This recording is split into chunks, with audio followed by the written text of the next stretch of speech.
Hey guys, welcome back to my YouTube channel. Man and the Lens back again with another video. It's actually very hot, to be honest. It's the weather has just been very torrid lately and pretty much unacceptable.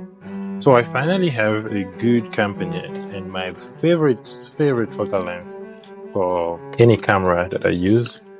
It's always been the 35mm. So I finally got myself the 35mm f1.4 lens, and this is actually my very first f1.4 lens.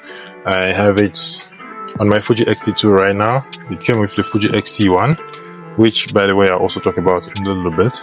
I don't know if I have to praise this lens. There is no bias or anything like that, but this is probably one of my favorite all-round focal length. I'm a prime shooter, as much as I'm planning to get one zoom lens, actually, just to complement and make my life a little easier in terms of shoot. But I think this is my all-around lens that I can literally keep on my camera 24/7, be it for video or for photos.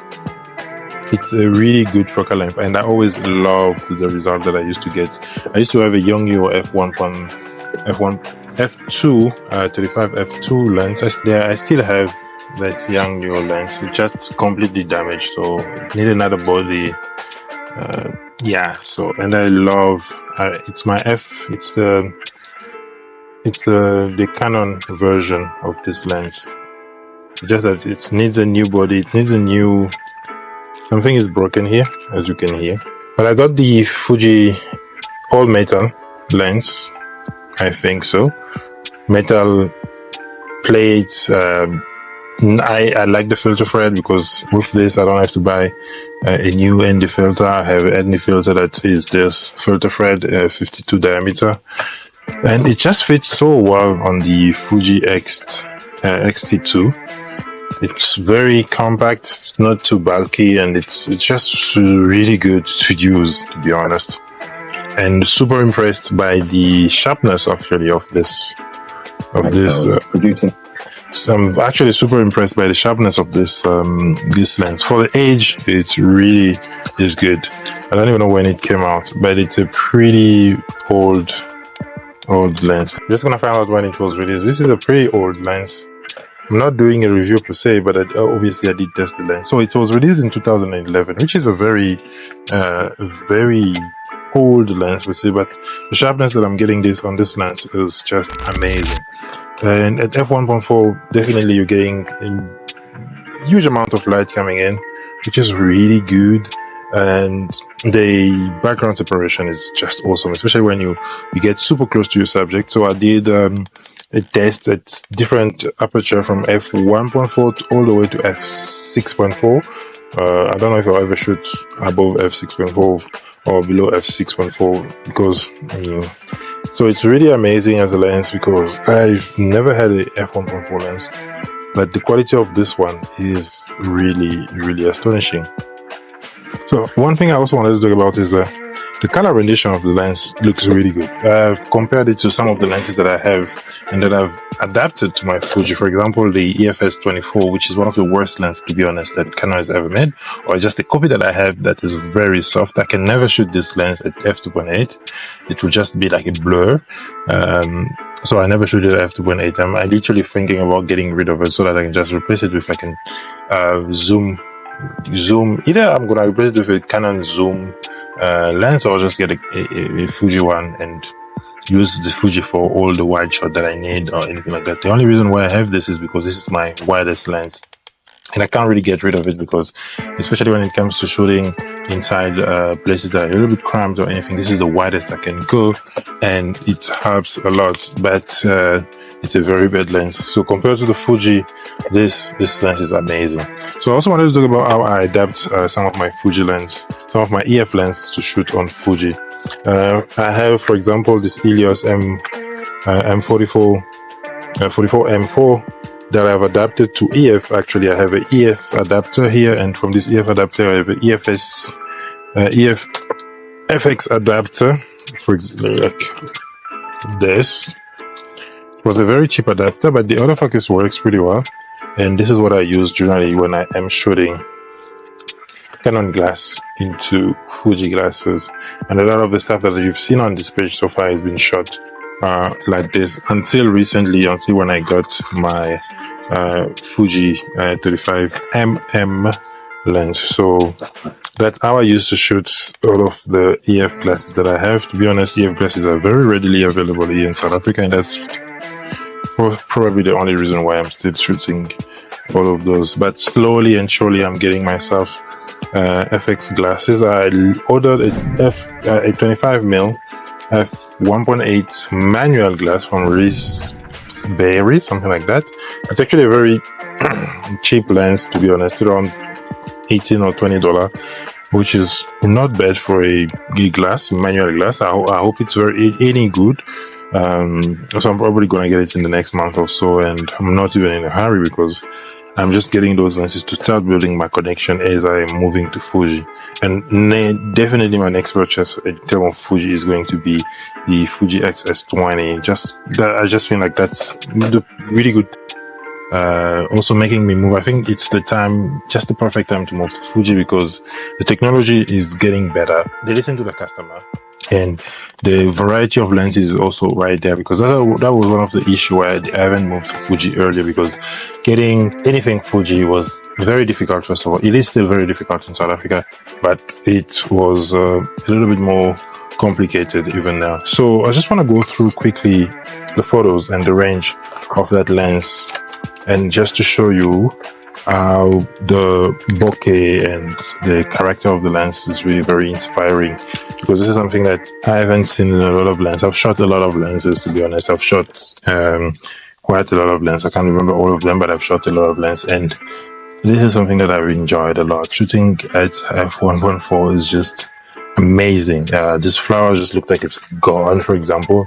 Obviously, there is still a point of focus over here where you can see it, but it just looks so beautiful. This is f1.4 still as well.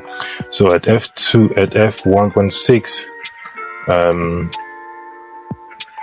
we still do have a little bit more gone of the flower.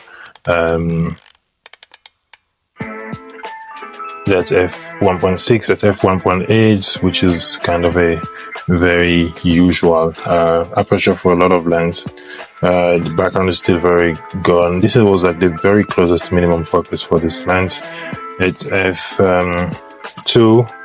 We're starting to see a little bit more of the other flower as well. At f2.2, background is still very blurry. At f2.5, there we go. It's the same flower, to be honest. It was windy as well. At f2.8, a bit more sharp as well. And the chromatic aberration is pretty well controlled, to be honest. I haven't gotten any issue where there's chromatic aberration. At f3.2, yeah, we're starting to see a bit more of the flowers as well as the background. You need to really focus properly. I think I missed this focus on on that picture. At f3.6, we have most of the flower in focus. At f4, yeah, as you can see, a bit more stuff in focus. I think I also didn't focus properly, but anyway, it gives you a sense of what's happening. At f4.5, pretty much the whole flower is there. You just notice that it's very hot in South Africa and flowers are literally melting. At f5, yeah, a bit more. It's super crisp and super sharp. At f5.6, yeah, you can't say much, but we're pretty close, and you still have a little bit of background separation. But yeah, you can see for yourself. At f6.4, there we go. I had to bump up my ISO to 1600, and my shutter speed was at 140f. I was shooting on aperture priority. But you can see for yourself, this is a very good lens, very small defect for the age. Actually, this lens was made in 2011. You can't really fault Fuji for this lens. I think it is one of the best Fuji lens at my disposal, and I'm pretty glad that I picked it up, and I picked it up for dirt cheap, to be honest. Considering the deal that I got, I think it was amazing.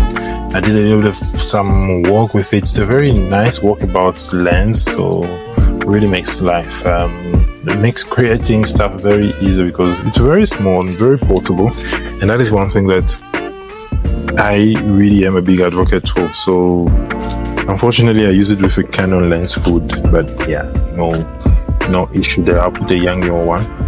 So there is my impression of the Fuji 35mm f1.4 lens. An amazing lens. I think every photographer should have this. Actually, this is a proper lens that everybody should have in the arsenal because it's something that you can't go wrong with. Fuji keeps on delivering, and that is the reason why I'm literally moving to that brand, because I think they have some of the best optics, and we know Fuji, they have some of the biggest best lenses that do a lot of broadcasting and so forth and so on. So can't go wrong with this brand. Definitely can't go wrong. Big up Fuji. Thank you guys for watching this video. I'll see you in the next one. Don't forget to subscribe. Please do subscribe, and let's try to move and get more views here. I'll get more Fuji stuff coming up. I have the XT1. I'll do probably a photo walk with this around drawback, and I just need to get this here repaired because I don't like beds. So I'll get it glued and everything sorted. And I'm planning to pair it with my Helios 44mm lens, and I can't wait for my other new lens to arrive. That will be actually amazing, and I can't wait to get 1 or 2 weddings for this year. Hopefully we get something like that to be able to push more content right there. I really want to do a wedding with the Fuji lens. I still have my Canon. I did an event with recently. I still had my Canon that shot some of the stuff. I still have to be honest, Canon has really good flexible colors. With the Fuji it's a little bit more work, but the files are just really good. The Fuji files are just a little bit more flexible than the Canon one, because I think these files are either 12-bit, the Canon one 14-bit, the Canon one should be like 12 or 10-bit. So the colors are much better on the raw from the Fuji, a bit more flexible as well compared to the Canon one. But yeah, but we are moving. So as soon as I get my XS20, I'm definitely out of Canon way. So definitely trying to get rid of this X800D as well. I think I might even get rid of it and just try to swap it for the Fuji altogether. That will actually be a good business decision if I can get myself an XS20 with when I sell this Canon classic. Canon is still widely accepted in South Africa, and people are not really moving. Beside the professional, a lot of people can still be using the DSLR. So I have 2 mirrorless now, literally 3. I also have my Canon G5X. The only issue I have with this Canon, I can't really customize a lot of the things. It's not as customizable as the any other camera that I have. I can't put picture profile, and that is something I'm really big advocate for. I like to customize and personalize my camera to my liking. I can't do that with that one. But anyway, let me not ramble too much, guys. I'll see you in the next video. Peace out.